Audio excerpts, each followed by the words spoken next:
Bonjour à toi qui me regarde, j'espère que tu vas bien, j'espère que tu prends soin de toi et bienvenue dans cette toute nouvelle vidéo sur l'apprentissage du langage Python débutant absolu. Je m'appelle Mohamed Diangana et je suis étudiant en Data Science and Analytics, c'est-à-dire la science et l'analyse des données informatiques pour mes frères francophones qui ont des problèmes un peu avec les notions anglaises. Donc si toi qui me regardes, c'est ta première fois de te retrouver sur cette chaîne YouTube, ou si toi qui me regardes, tu débutes en programmation, ou si toi qui me regardes, tu veux approfondir tes compétences en programmation, bah alors clair, abonne-toi. Bah oui. Si tu viens de ces trois choses-là, si tu es là par suggestion de YouTube, ou bien tu es là parce que tu débutes en programmation, ou bien tu es là parce que tu veux approfondir tes compétences en programmation, bah clair, abonne-toi. Parce que ici, tu ne seras pas déçu. Parce que ici, nous prenons notre temps à expliquer toutes les notions de base. D'accord? Que ce soit en langage C, que ce soit en Python ou whatever. Parce que pour moi, la programmation, c'est une nouvelle manière de représenter le monde réel. Et pour moi, pour apprendre à quelqu'un une nouvelle manière de représenter le monde réel, moi, j'ai juste nécessaire, c'est-à-dire de faire une analogie avec la vie que cette personne mène. Comme ça, la personne va comprendre beaucoup plus facilement. D'accord?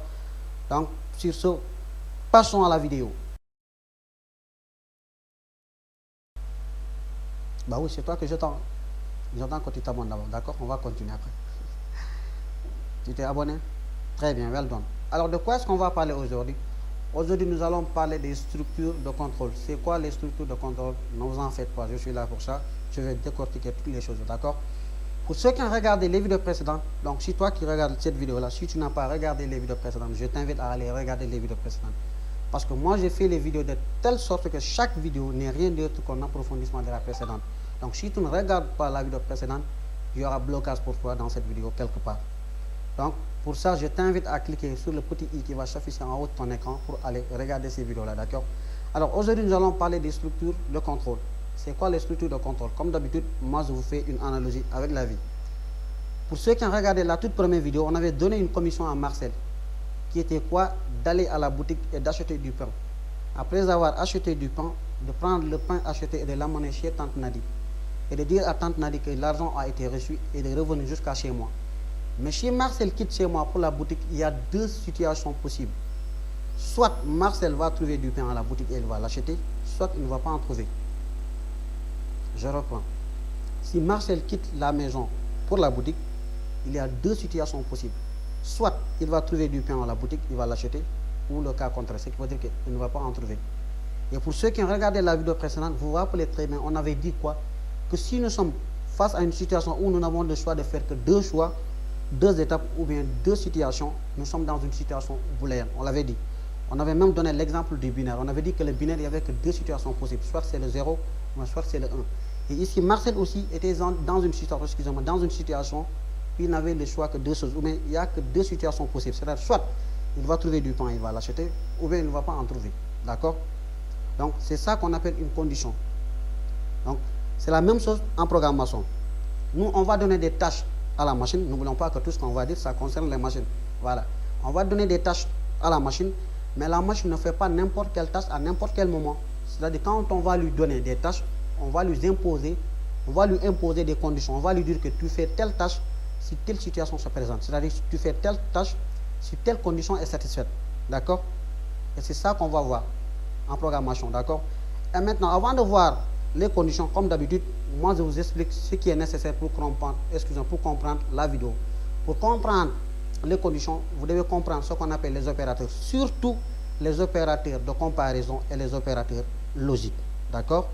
Alors, pour les opérateurs, on avait dit que vous devez comprendre les opérateurs de comparaison et les opérateurs logiques. Mais les opérateurs, on en a trois types. On a ce qu'on appelle les opérateurs de base, les opérateurs de comparaison et les opérateurs logiques. Les opérateurs de base, vous les connaissez tous. C'est l'addition, c'est la soustraction, c'est la multiplication, c'est la division. Mais nous avons un nouveau opérateur, peut-être que quelques-uns d'entre vous ne le connaissent pas, qu'on appelle le modulo. On va le voir tout à l'heure. On a ce qu'on appelle les opérateurs de comparaison. Vous les connaissez tous encore. C'est supérieur, inférieur, supérieur ou égal, ou la différence. Maintenant, il y a un nouveau type d'opérateur, peut-être que la quasi-totalité de vous ne comprennent pas, ou bien ne le connaissent pas d'abord. C'est ce qu'on appelle les opérateurs logiques. D'accord? Il y a la logique là-dedans. C'est ce qu'on appelle en français la conjonction, la disjonction et la négation. En anglais, on l'appelle conjunction, disjunction and negation. On l'appelle le et logique, le ou logique et le non logique. En anglais, on les appelle le or, le and et le not. D'accord? Et tout ça, on va voir ça étape par étape. On va passer maintenant à l'explication des opérateurs étape par étape. On va commencer d'abord par les opérateurs de base que vous connaissez déjà. Après, par les opérateurs de comparaison. On va terminer par les opérateurs logiques. Alors, pour les opérateurs de base, vous les connaissez déjà. Si on veut, on peut les sauter même. Parce que voilà, on n'en a pas besoin pour les conditions. Mais bon, comme on l'a cité, voilà, on va essayer de les faire. Mais ce qui est important, c'est les opérateurs de comparaison et les opérateurs logiques. Mais les opérateurs de base, ce n'est pas trop intéressant, voilà, quand on fait les conditions. Mais on va les faire parce qu'il y a le modulo. Le modulo, je sais que c'est nouveau pour beaucoup d'entre vous. Donc, on va directement aller, on va venir là. Par exemple, on va choisir deux variables. Par exemple, on va dire A, excusez-moi, A égale 10. Et on va dire B égale 5. On va faire A plus B. Ça va me donner 15 normalement. On va voir ce qu'il va nous donner. Il nous dit 15. Vous voyez, il dit 15. Ça, vous le connaissez déjà. On peut faire la soustraction. Pourquoi pas. Il dit c'est 5. C'est exactement ça. On va faire la multiplication. Pourquoi pas si vous voulez. C'est des choses vraiment basiques. Hein. Donc il va dire 50. Parce que 10 fois 5, c'est 50. Et 50 est là. Voilà. On va faire pourquoi pas la division. Il dit c'est 2. Exactement. Maintenant, le nouveau opérateur pour vous, peut-être ça sera le modulo. Le modulo, c'est quoi? Le modulo, c'est ce qu'on appelle le reste de la division entière. J'ai bien dit entière. C'est le reste de la division entière. Par exemple, si nous prenons 10 divisé par 3, on sait que le quotient, c'est 3, mais le reste, c'est 1. J'ai bien dit le reste de la division entière. Il faut comprendre les deux choses. C'est le reste de quoi? De la division. Ce n'est pas n'importe quelle division, mais de la division entière. D'accord? Par exemple, si nous prenons, on dit que B égale 3. Avant de faire les calculs, nous tous nous savons que si on divise 10 par 3, on va trouver 3 comme quotient, mais le reste c'est 1. Le modulo c'est le pourcentage. On met pourcentage entre les deux variables, on met pourcentage. Ça veut dire 10 divisé par 3. Normalement, ça va nous donner 1. Parce que si on divise 10 par 3, le quotient c'est 3. Parce que 3 fois 3 c'est 9. Et 10 moins 9 c'est 1. Donc il va rester 1. On va exécuter, vous allez voir. Et voilà.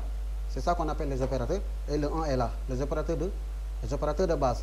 Voilà, très bien. Maintenant, on va passer aux opérateurs de comparaison. Alors, pour les opérateurs de comparaison, c'est facile. On va maintenant faire supérieur. Voilà. Mais avant d'exécuter ça, il faut comprendre que les opérateurs de comparaison, c'est des boulins. Ce qui veut dire que soit ce qu'on compare, ce qui veut dire que la comparaison, elle est vraie ou elle est fausse.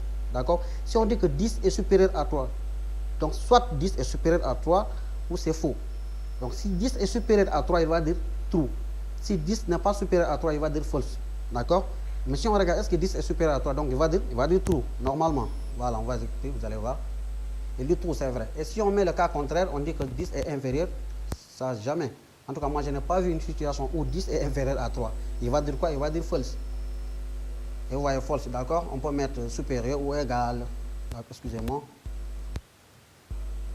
Il va dire false. On va mettre inférieur. Supérieur du moins, il dit inférieur. Il dit trop, d'accord? Il y a ce qu'on appelle une égalité. Attention, si on fait ça seulement, c'est ce qu'on appelle un assignement. On a assigné A à B. On a dit A et B sont, comme c'est des variables, on va dire sont égales. Maintenant, si on est dans une condition, on met double égal. Je reprends, si on est dans une condition, on met double égal. On dit A égale à B, si et seulement si on veut faire un assignement avec les variables. Mais ici, nous sommes dans une condition.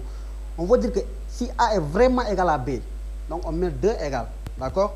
Dans ce cas, on dit A égale B. Est-ce que 10 égale à 3? Non, donc il va dire false. D'accord? Et c'est ça, 10 n'est pas égal à 3. Maintenant, le nouveau opérateur pour vous, peut-être ça sera ce qu'on appelle, ici aussi, c'est ce qu'on appelle par exemple la différence. Ici, la différence, c'est quoi? On va faire, puisqu'on dit, si les deux valeurs ne sont pas égales, elles sont différentes. On va mettre égal d'abord. On avait dit que ça, c'est un assignement.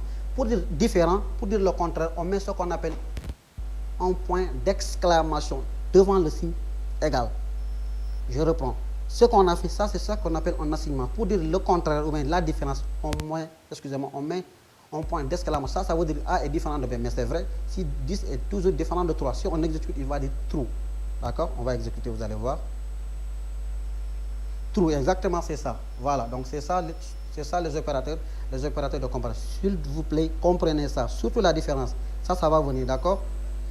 Il y a égal, il y a supérieur ou égal, il y a inférieur ou égal, il y a la différence. Vous les connaissez déjà. Donc maintenant, on va passer aux opérateurs logiques.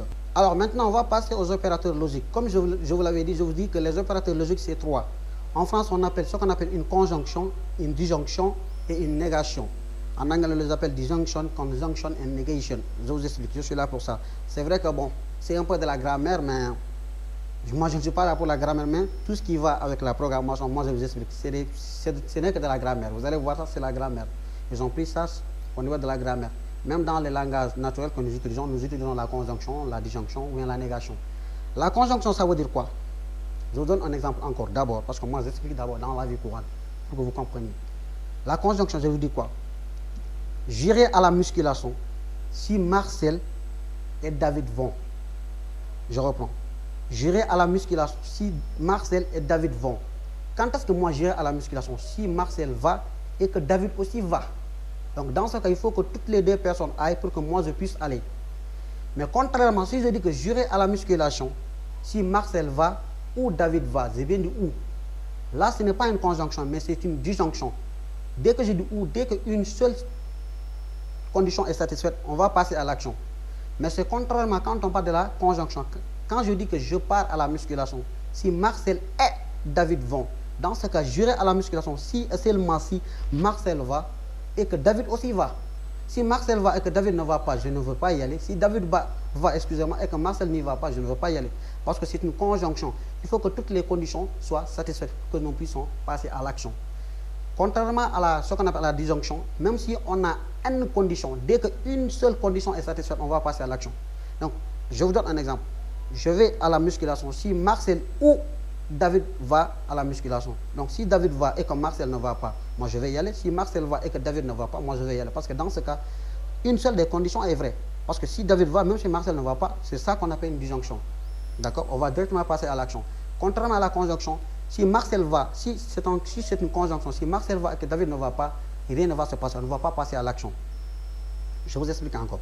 Une conjonction, si on a une condition, pour passer à l'action, il faut que toutes les n conditions soient satisfaites. Contrairement à une disjonction, si on a une disjonction, ça veut dire quoi?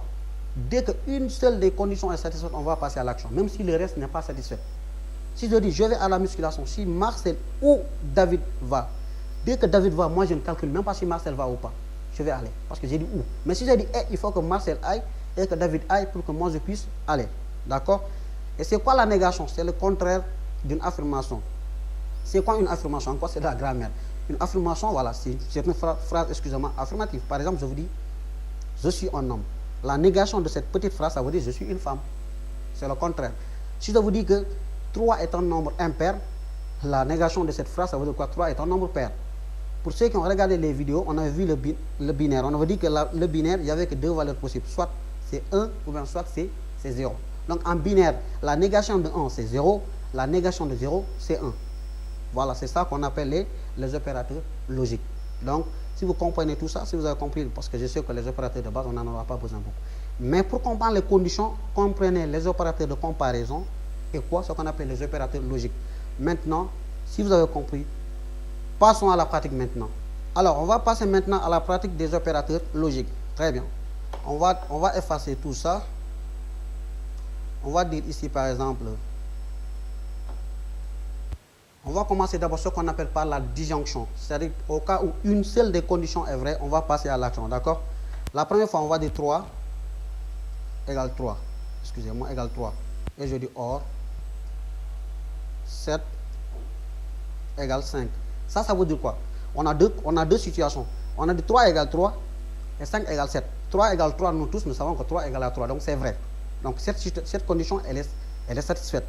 D'accord? Donc, mais regardez, c'est or. On a bien dit or. Donc, ici, c'est ce qu'on appelle une disjonction. Alors qu'on a dit une disjonction, dès qu'une seule des conditions est satisfaite, c'est vrai. Mais si on exécute ça, vous allez voir qu'il va dire true. Pourquoi? Parce que 3 égale 3 est déjà vrai, même si 7 n'est pas égal à 5. Vous comprenez? Parce que nous tous, nous savons que 7 n'est pas égal à 5. Mais comme ils sont liés par ce qu'on appelle une disjonction, or, c'est-à-dire le output sera true. On va exécuter. Vous allez voir, il va dire true. Pourquoi? Parce que 3 égale à 3. On exécute. Et le true, vous voyez. Dans ce cas, on va essayer de changer. Si on change, on met quoi? On met and. Ce qui veut dire c'est une conjonction. Alors qu'on avait dit pour que le résultat soit vrai, il faut que toutes les deux conditions soient vraies. Donc si on met une conjonction à la place de la disjonction, il va dire false. Parce qu'on voit que 7 n'est jamais égal à 5. Vous allez voir, on va mettre and. Dans ce cas, il ne va pas dire true, il va dire false, parce qu'on a utilisé ce qu'on appelle une conjonction. Alors qu'on a dit qu'une conjonction, il faut que toutes les deux situations, mais toutes les deux conditions soient vraies pour passer à l'action. On exécute, il va dire quoi? Il va dire false. Exactement, il dit false. Pourquoi? Regardez, on a mis or, il a dit true. On a mis and, il a dit false. Pourquoi? C'est ça que j'ai expliqué. Et ça, c'est très intéressant. C'est ça qui fait l'élément clé même de ce qu'on appelle les conditions. Il faut comprendre ça comme ça. Une conjonction, il faut que toutes les deux valeurs, c'est-à-dire toutes les deux conditions soient vraies, ou bien toutes les n conditions soient vraies pour passer à l'action. Une disjonction, dès qu'une seule des conditions est satisfaite, on va passer à l'action. Si vous regardez très bien, quand on avait mis or, excusez-moi, il va dire true. Regardez or, il va dire quoi? Il va dire true. Et si on met and, ce sont les mêmes valeurs, il va dire false. Regardez, il dit false. Donc ce qui veut dire que c'est ça qu'on appelle une conjonction et une disjonction. Maintenant, on va voir ce qu'on appelle une négation. On avait dit que la négation, c'est l'opposé d'une affirmation. On va voir ce qu'on appelle d'abord. Regardez ce qu'on va faire pour la négation. 3 égale 3. Est-ce que 3 égale 3? Oui. Donc, il va dire d'abord, il va dire quoi? Il va dire true. On va l'exécuter. Il dit true parce que 3 égale à 3. On va faire la négation de true. La négation de true, c'est quoi? C'est false. On va dire le contraire. Pour ça, on va mettre quoi? On va mettre ce qu'on appelle not ici. On va mettre not. D'accord? Quand on avait dit 3 égale 3, il avait dit true, non? On va regarder la négation de true. C'est quoi? C'est false. Si on dit not 3 égale 3, il va dire quoi? Cette fois-ci, il va dire false. On l'exécute, on va voir. Il dit false. Pourquoi? Parce qu'on a cherché la négation de 3 égale 3. Parce que 3 égale 3 seulement, c'est vrai. Maintenant, si on cherche la négation, c'est false. Parce qu'on avait dit que la négation, c'est le contraire. Alors que le contraire de vrai, c'est faux. On est en situation booléenne, ne l'oubliez pas, d'accord? Voilà. On peut mettre ça avec même les, c'est-à-dire, voilà, ici aussi, hein, on peut mettre notre, ça, voilà. Or, si vous voulez, hein, note encore. On va mettre note, pourquoi pas, par exemple, on va dire 7 égale 5. Avant d'exécuter ça, regardez. On a or entre les deux. On a note ici. On regarde 3 égale 3. Est-ce que 3 égale 3? Oui. Le contraire, le note, ça veut dire faux.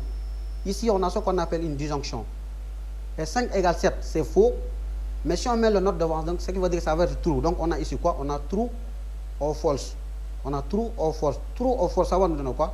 Ça va nous donner true. Parce qu'on avait dit que si on est dans une situation de disjonction, dès qu'une seule des conditions est vraie, ça sera vrai. On va exécuter, vous allez voir. Et il dit vrai. Et c'est ça que j'avais dit. Voilà, donc c'était ça pour ce qui veut dire que les comparateurs, excusez-moi, les opérateurs de comparaison. Donc maintenant, on va passer maintenant à la pratique avec les conditions. Vous allez comprendre, c'est beaucoup plus facile. Si vous comprenez ce que je viens de dire, vous allez comprendre les conditions, d'accord? Voilà, merci beaucoup. Voilà, maintenant nous allons passer à la pratique de tout ce qu'on vient de dire. On avait dit qu'on avait besoin de ce qu'on appelle les opérateurs de comparaison et les opérateurs logiques. Et c'est ça qu'on va faire. On avait dit que la condition c'était quoi? Si Marcel va à la boutique, il y a deux situations possibles. Soit il va trouver, soit il ne va pas trouver. C'est ça qu'on va faire. On va dire par exemple, nous on va faire A égale à 10. Ça, on ne me demandez pas.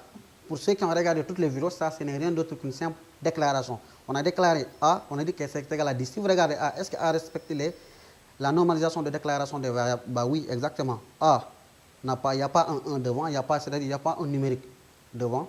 A d'ailleurs c'est un seul caractère, il n'y a pas d'espace et A n'est pas colorié. Par exemple, si on avait utilisé, regarde, si on avait utilisé par exemple, je mets encore def, hein, pourquoi pas. Vous voyez, def est en couleur, d'accord? Pourquoi? Parce que def est un mot réservé. Si on met classe est en couleur parce que classe est un mot réservé. Donc classe, je ne peux pas l'utiliser comme variable. Si tu ne comprends pas, je t'invite à aller regarder les vidéos. Ça, on a déjà parlé de ça. Donc on va faire la première condition. On va dire quoi? Maintenant, si A, on regarde la valeur de A, n'est-ce pas? On va regarder, est-ce que maintenant A est une valeur positive ou bien c'est une valeur négative ou bien c'est une valeur nulle? On va poser nos trois conditions. On va dire par exemple if quoi? If A est supérieur à 0, vous mettez 2 points. Mais avant de continuer, je vais vous expliquer une chose. En Python, on a ce qu'on appelle l'indentation. C'est ce qui remplace les accolades en langage C. Le langage, on va le voir. Je vais rapidement terminer cette formation en Python parce qu'il y a beaucoup de la communauté qui demande voilà, le langage C. Ça, ne vous en faites pas, j'ai déjà préparé la série sur ça. D'accord? On va faire ça aussi. Maintenant, en langage C, c'est ce qu'on appelle les 2 points là. Quand on fait 2 points, on va faire ce qu'on appelle une indentation. Tous les étudiants de tests qui font du Python, dès que vous mettiez 2 points, vous faites entrer, vous allez voir qu'il y aura l'indentation. C'est-à-dire que ça ne va pas commencer, il y aura il y aura une indentation. C'est ça qui remplace ce qui veut dire que les accolades en langue C. Si je mets entre, regardez, donc vous voyez, il n'a pas commencé le début, mais il est venu jusque là. C'est ça qu'on appelle une indentation. Maintenant, nous, on va dire que si A est supérieur à 0, toute valeur supérieure à 0, c'est quoi? C'est une valeur. C'est quelle valeur? C'est une valeur positive. Donc, nous, on va mettre en print. D'accord? Voilà.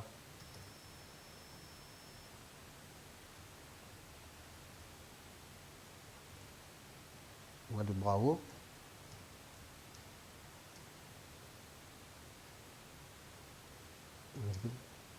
A.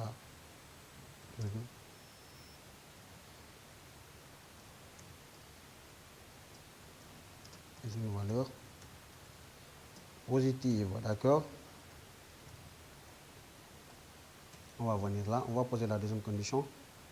If A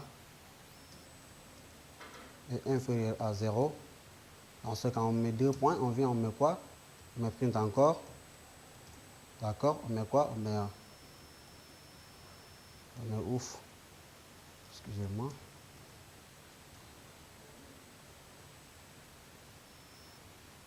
Qu'est-ce que je fais?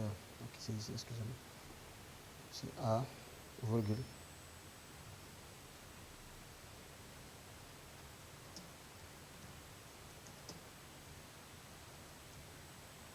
Négatif, d'accord, très bien. On va venir là. C'est vraiment simple, hein?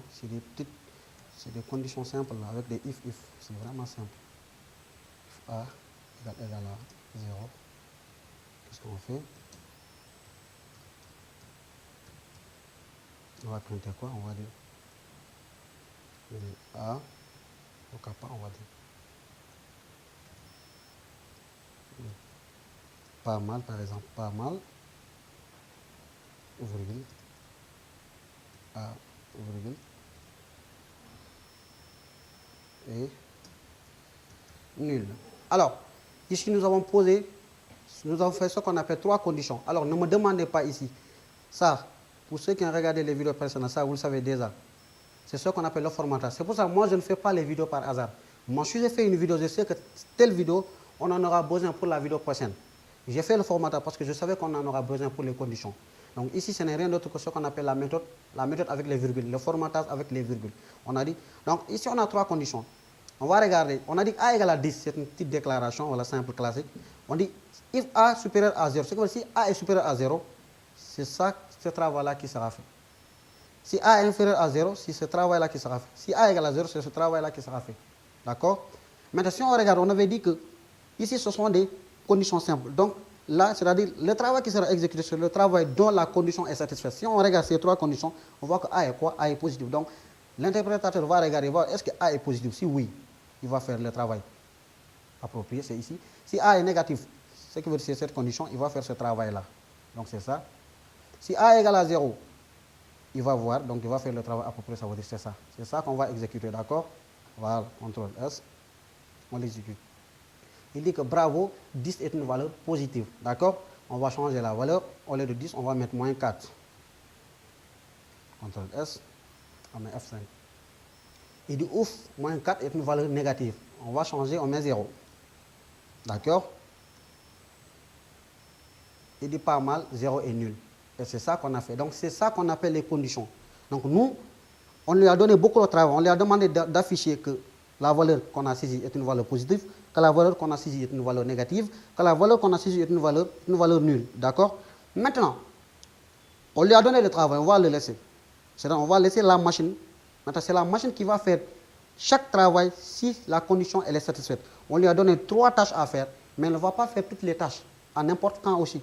Il va faire une tâche bien appropriée, excusez-moi, bien spécifique, dès qu'une situation est présente, c'est-à-dire dès qu'une condition est satisfaite. Il va regarder parmi ces 3 conditions. À chaque moment, c'est ça qu'il va regarder. Si c'est la condition numéro 1, c'est-à-dire si c'est ça qui est satisfait, il va faire le travail approprié. Si c'est ça, il va faire le travail approprié. Et si c'est ça, c'est ça. C'est ça qu'on appelle les conditions simples. D'accord? Mais si on regarde ça très bien, il y a ce qu'on appelle des if. Mais ce n'est pas bon, il n'y a pas de charisme. Même dans le langage naturel, au lieu de dire si je fais ça, je vais faire ça. Si je fais ça, je vais faire ça. Au lieu de dire si. Par exemple, au lieu de dire que si Marcel trouve du pain à la boutique, il va l'acheter. Si Marcel ne trouve pas du pain à la boutique, il ne va pas acheter. vaut mieux dire si Marcel trouve du pain à la boutique, il va l'acheter. Sinon, il ne va pas l'acheter. Il y a du charisme. Donc, même en développement, même en programmation, on devait avoir un peu de charisme. Un peu. Donc, tu ne verras pas un développeur qui va, j'ai bien dit un développeur, tu ne verras pas un programme d'un développeur où il y a si, non. Il va utiliser ce qu'on appelle des suite cases, ou bien il va utiliser ce qu'on appelle les conditions alternatives ou ternaires. C'est qu'il va dire si, non, si, jusqu'à la fin, il va dire sinon. D'accord? Voilà. Mais on va dire ici, au lieu de dire, on va dire else if. Je vous explique, ne vous en faites pas, je suis là pour ça. Else if. D'accord? Else if, ça veut dire sinon si. D'accord? Ça veut dire si A est supérieur à 0, tu me dis que la valeur elle est positive. Sinon, si A est inférieur à 0, tu me dis que la valeur est négative. Mais en Python, on a une forme contractée de else if. En Python, nous avons une forme contractée de else if qu'on appelle elif. Donc, on enlève else if, on met directement elif. Et vous voyez, elif est en couleur. Donc, elif est vraiment un mot réservé. Donc, c'est un mot connu par l'interprétateur. Mais attention, si vous utilisez elif, la dernière position, vous n'allez pas utiliser un if. Vous allez simplement dire else et il n'y a pas de condition. Parce que si une valeur n'est pas supérieure à 0, on dit que sinon si, parce qu'il y a soit une valeur elle est positive, soit elle est nulle ou bien elle est négative. Donc si on dit si une valeur est positive, tu fais ça. Sinon si elle est négative, tu fais ça. Donc il y a une seule condition qui reste. Donc c'est sinon si c'est nul. Donc si on met ça, la dernière situation, on met tout simplement on met un else. Je vous explique. Ça veut dire quoi? Si la valeur est positive, tu affiches la valeur elle est positive. Sinon, si la valeur est négative, tu me dis que la valeur est négative. Sinon, tu me dis qu'elle est nulle. Et c'est toi. Et c'est ça. Une valeur, soit elle est positive, soit elle est négative, ou bien elle est nulle. C'est pour ça qu'on dit elif. Elif qui veut dire else if. En Python, on a pris la forme contractée de else if en disant elif. Et à la fin, n'oubliez pas, si vous utilisez des else if, à la fin, on ne met pas de condition. On met else. Ça veut dire sinon. Ça veut dire c'est le dernier cas qui reste. Donc, si toutes les cas, si toutes les situations d'en haut ne sont pas vraies, donc il ne reste qu'une seule situation. Donc, si une valeur n'est pas positive, elle n'est pas négative, ce n'est pas la peine de dire si. On va directement dire si non. Si elle n'est pas positive, elle n'est pas négative, forcément elle est nulle. Pour raison pour laquelle on a dit if, elif, else. Donc, si on exécute,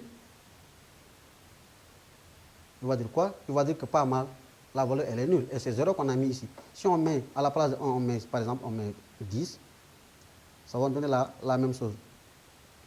Je veux dire que bravo, 10 est une valeur positive. Donc, on a le même résultat, mais nous, on veut un peu de charisme. Donc, même les développeurs aussi, même dans les langages naturels, hein, comme je vous l'avais dit, au lieu de dire que si Marcel trouve du pain à la boutique, il l'accepte. Si Marcel ne trouve pas du pain à la boutique, il y a beaucoup de si, il n'y a pas un peu de charisme. Donc, on peut directement dire, si Marcel trouve du pain à la boutique, il l'accepte. Sinon, il laisse.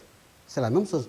On va jouer un peu avec le charisme et autres, d'accord? Voilà, c'est ça quand même. Donc, on va voir maintenant, on va passer à ce qu'on appelle les conditions avec ce qu'on appelle les opérateurs de comparaison. Donc maintenant, nous allons passer aux conditions avec les opérateurs logiques. Je pense que vous avez déjà compris. On avait dit qu'on en avait 3. La conjonction, la disjonction et la négation. La conjonction, il faut que toutes les conditions soient vraies pour passer à l'action. La disjonction, si une seule des conditions est vraie, on passe à l'action. La négation, c'est le contraire d'une affirmation. Si on a une infinité de conditions, dès que ces conditions sont reliées par ce qu'on appelle une conjonction, il faut que toutes les conditions soient vraies pour passer à l'action. Si on a une infinité de conditions, si toutes ces conditions sont reliées, ce qu'on appelle par une disjonction, dès qu'une seule des conditions est vraie, on va passer à l'action. Et la négation, on avait dit que c'est quoi? C'est le contraire d'une affirmation. On a même donné l'exemple du binaire. D'accord? En disant qu'en binaire, la négation de 1 c'est 0, la négation de 0 c'est 1. D'accord? Voilà, on avait même dit que, par exemple, si je dis que je suis un homme, c'est quoi? Ça veut dire que la négation de cette phrase, ça veut dire que je suis une femme. D'accord? Si on dit que 3 est une valeur impaire, ça veut dire que la négation de cette valeur, c'est que 3 est une valeur paire, ou bien 3 ne l'est pas. D'accord? Et c'est ça qu'on va faire avec les conditions. D'accord? Voilà. On va venir là. On va faire la même, on va dire en if encore. If. Par exemple, on va dire if, voilà. C'est juste des exemples. Moi, je vous donne des exemples basiques. Hein. 3 égale 3 encore. Je vais mettre ici. Excusez-moi. 7 égale 8. Maintenant, on va commencer d'abord par ce qu'on appelle la conjonction. On va mettre quoi donc? On va mettre and. D'accord? Voilà.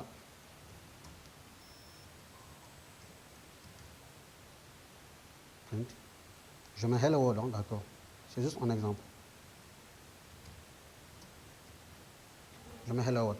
Avant d'exécuter ça, est-ce que le hello world sera affiché ou pas? On regarde les conditions. On regarde, on a combien de conditions et ces conditions-là sont reliées par quoi? On a deux conditions. Ces conditions sont reliées par ce qu'on appelle une conjonction, le AND. Donc, il faut que toutes les conditions soient vraies. Mais si on regarde, on voit nettement que 3 égale 3, mais 8 n'est pas égal à 7. Donc, si on regarde, une des conditions n'est pas vraie. Donc, dans ce cas, le hello world ne sera pas affiché. Pourquoi? Parce qu'il y a ce qu'on appelle une conjonction. On va exécuter, vous allez voir. Est-ce que vous avez vu quelque chose? Vous n'avez rien vu. Parce que le résultat, c'est faux. C'est tellement facile. Regardez. Regardez. 3 égale 3, ça c'est vrai. Mais 7 n'est pas égal à 8. Donc, on a vrai et faux. Si on prend vrai et faux, on avait dit que si c'est une conjonction, pour qu'on passe à l'action, il faut que toutes les conditions soient vraies. Alors qu'on a vrai et faux. Donc, il ne va rien faire. Mais regardez, si on enlève le AND et qu'on met ce qu'on appelle le OR, ou on appelle le OU, logique, on met OR, là, qu'est-ce qui va se passer? Le hello world sera affiché parce qu'on a ce qu'on appelle 3 égale à 3, c'est vrai, 7 n'est pas égal à 8. Donc, on a vrai ou faux. Alors, si on a dit que si les conditions sont reliées par ce qu'on appelle une disjonction, si une seule des conditions est vraie, on va passer à l'action. Alors qu'on voit que 3 égale à 3, donc c'est vrai. Même si 7 n'est pas égal à 8, le hello world sera affiché. D'accord? Voilà. Et voilà, le hello world est là. Vous voyez très bien. Le hello world est là. Et c'est ça qu'on était en train d'expliquer. Tout ce qu'on fait en langage, c'est-à-dire dans la vie, on peut représenter ça en informatique. Les fois que je vous disais que je vais aller à la musculation, si David va ou que Marcel va, c'est ça qu'on vient de faire. On a deux conditions. Si on peut relier les conditions par ce qu'on appelle une conjonction ou une disjonction. Avec la conjonction, il faut que toutes les conditions soient vraies. Parce que quand on avait mis le AND, on avait vu qu'on n'avait rien vu. Parce que 3 égale à 3, c'est vrai, mais 7 égale à 8, c'est faux. Donc on a vrai et faux. Je n'ai pas dit vrai ou faux, mais j'ai dit vrai et faux. Donc dans ce cas, rien ne va se passer. Parce qu'on a dit que si c'est et, il faut que toutes les conditions soient vraies. Alors ici, on voit que 7 n'est pas égal à 8. C'est pour cela que quand on exécute, on va voir un écran blanc. Excusez-moi. On va voir, rien ne va s'afficher. Pourquoi? Parce que c'est une conjonction. Maintenant, on a enlevé la conjonction, on a mis ce qu'on appelle une disjonction. On met CTRL S. Vous allez voir que le hello world sera là. Ce qui veut dire que tout ce que je vais expliquer, l'informatique confirme ça. D'accord? Voilà. Très bien. Maintenant, on va faire ce qu'on appelle la négation. On avait dit la négation, c'est quoi? On avait dit ça donne le contraire. On va faire ça ici aussi. On va faire avec une seule condition, hein, la négation. D'accord? Voilà.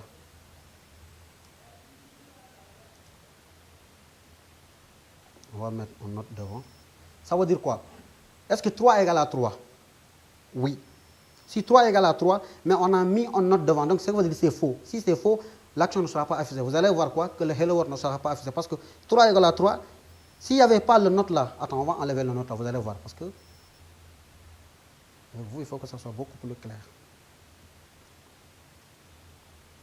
Est-ce que 3 égale à 3? Oui. Dans ce cas, si on exécute ça, vous allez voir que 3 égale à 3, vous allez voir que le hello world sera affiché. Pourquoi? Parce que la condition, elle est vraie. On va l'exécuter, vous allez voir. Il va dire hello world. Vous voyez très bien, le hello world est là. Mais mettons le contraire. Mettons ce qu'on appelle le note ici. D'accord? On va mettre le note.